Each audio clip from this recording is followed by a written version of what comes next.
کہ ایسا خلق اللہ نے کیا ہی نہیں، پیدا تو سب کیا ہے، سب کو کیا ہے، اور جس طرح 12 بھائیوں میں یوسف کو پیدا کیا، اسی طرح پوری کائنات کے اس قافلے میں کملی والے کو یوسف دورہ بنایا۔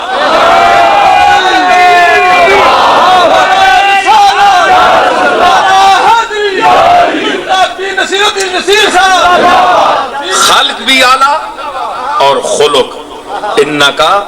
لا خلق، اس کو لام تاکید، انکا، انا بھی تاکید، پھر لام بھی تاکید، تاکید در تاکید،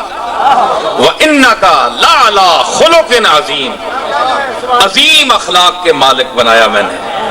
فَسَتُبْصِرُ، پس ان قریب تو بھی دیکھ لے گا، اے محمد تو بھی دیکھ لے گا، وَيُبْصِرُونَ، اور یہ جو تجھے مجنون پاگل کہتے ہیں یہ بھی دیکھ لیں گے۔ فَسَتُبْصِرُ وَيُبْصِرُونَ، ان قریب تو بھی دیکھ لے گا اور یہ بھی دیکھ لیں گے۔ بِأَيِّكُمُ الْمَفْتُونَ،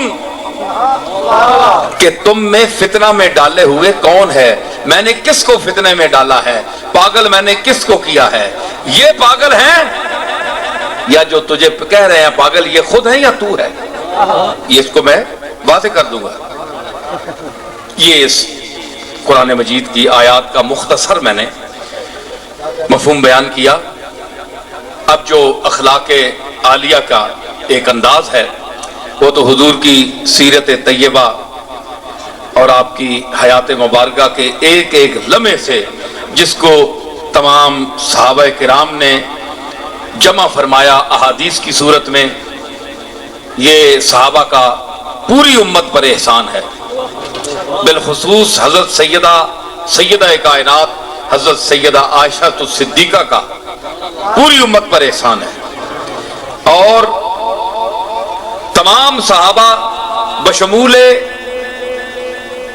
سیدنا صدیق اکبر، سیدنا فاروق اعظم، سیدنا عثمان غنی اور سیدنا علی المرتضیٰ، عبادلہ ثلاثہ، عبداللہ ابن مسعود، عبداللہ ابن عمر، عبداللہ ابن عباس اور جناب ابو ہریرہ رضی اللہ تعالی عنہم، ان تمام کا احسان ہے امت پر کہ یہ حافظ الحدیث ہیں سیدنا ابو ہریرہ، کہ جنہوں نے پوری امت کے لیے حضور کے لمحات کو محفوظ کر کے ہم تک پہنچایا۔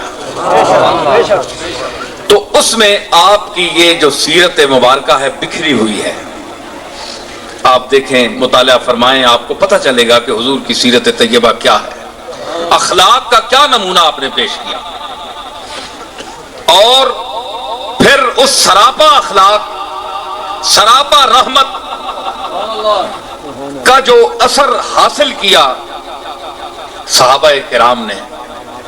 اہل بیت اعظام تو ان کے گھر کے ہیں نا، یہ تو گھر کے لوگ ہیں، تو جو خدام ہیں، غلام ہیں آپ کے صحابہ کرام، انہوں نے ان اثرات کو کس طرح حاصل کیا۔ آپ دیکھیں گے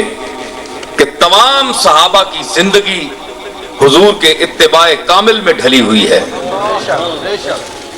پوری زندگی صحابہ کی، کہیں بھی کوئی صحابی ہے تو اس میں حضور کی جھلک نظر آئے گی، جھلک نظر آئے گی، اٹھتے بیٹھتے کہ اس نے کسی کے چہرے زیبا کو دیکھا ہے، 4 لمحے اس کو بھی حاصل ہوئے تھے، اس کا اثر صحابہ کی سیرت اور حیات میں آپ کو ملے گا۔ اس کے بعد اہل بیت تو گھر کے لوگ ہیں، یہ تو گھر کے جو نجی زندگی ہے رسول اللہ صلی اللہ تعالی علیہ وسلم کی، وہ بتانے والی ہیں۔ حضرت سیدۃ نساء العالمین حضرت فاطمہ الزہرا سلام اللہ علیہا، مثلا ایک مجھے بات یاد آ گئی، حضرت سیدہ فرماتی ہیں